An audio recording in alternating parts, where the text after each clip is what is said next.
Elite Dangerous Odyssey has some truly stunning planets. In a previous video, we looked at some planets that had gone, well, wrong shall we say. We know there's a broken planetary tech out there, but also there's some gorgeous planets out there. So in this video, we're going to look at a few of those. Right here is a carbon dioxide atmosphere, 99% with 1% of sulfur. Now the atmospheric composition, the chemicals, the elements that it's made up of, will determine the colours of the sky. Another thing that will have an effect is the Rayleigh scattering and the Meade scattering. This then effectively is how light is scattered by the chemicals and the composition of the atmosphere as it shines through the atmosphere. So moving on, we're having a look at a slightly different planet here. Again, you can see from up in orbit, the surface looks very nice. As we get a bit closer, not quite as nice, but still very good indeed. So in the previous video, I talked about the disappearance of large-scale canyons and even the bigger mountains.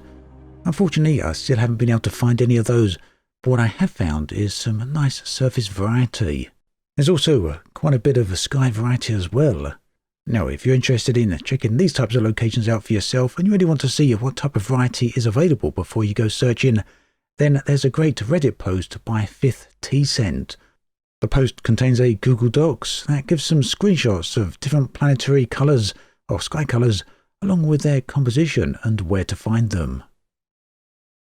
Now one thing I do really like about these types of planets is you saw the sky a moment ago. It looked quite nice, quite blue. But if we head on round to the Terminator, we get to see some sunset. And of course, due to the atmospheric scatterings, sunsets will look very different to daytime sky. There we go. As to be expected, the type of sunset will also be affected by the proximity of the local star. Now the local star here, the star system's sun, is around about 4,500 light seconds away, and due to its relatively small size as well, at this distance it looks very small. The story is very different in this system though, where the planet is just 100 light seconds away from the main star, and it does look rather large when you're down on the surface. Now for this video, I've tried to give a variety of different planets, different atmospheric compositions. This one is 100% sulfur. The real standout feature, of course, is the star. Just look at that. Now this planetary surface is also pocked with a variety of mountains, some of them larger than others, but it gives for a very unique and very interesting landscape.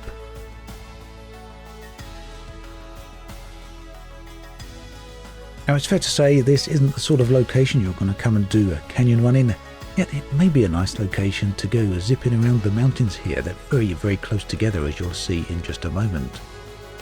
It's also probably a nice location for doing a bit of SRVing, and of course you could always come here and do a bit of climbing on foot as well, preferably using a bit of jump pack.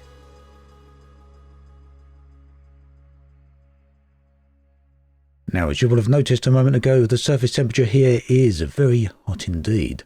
And of course, that means the drain on the suit's energy is that bit higher.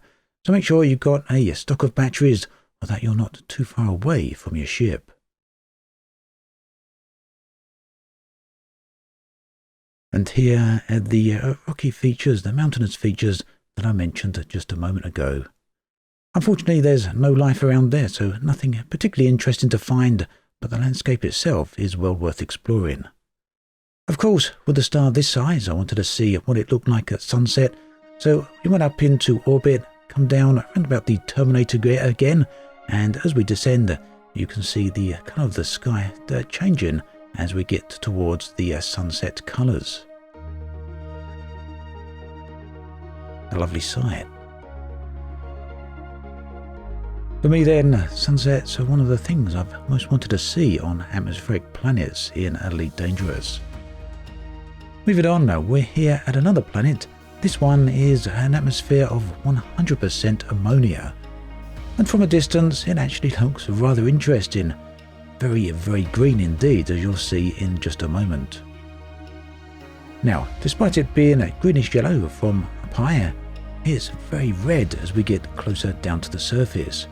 I noticed this one had a spaceport near it, or a planetary surface port rather, and I wanted to land there to get a bit of a view of the sunset, or the sky at least, from that specific location.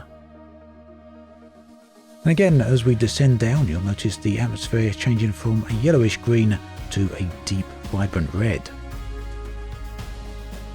So there are a lot of nice planets out there to find in Elite Dangerous Odyssey. It's a case of exploring. Unfortunately, it can be a bit of hit or miss, as many of them are still broken. But that said, when you find a good quality one, they're very nice indeed.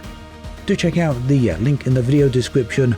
You'll find a few destinations and some few very nice looking planets that you can go and take a look at for yourself.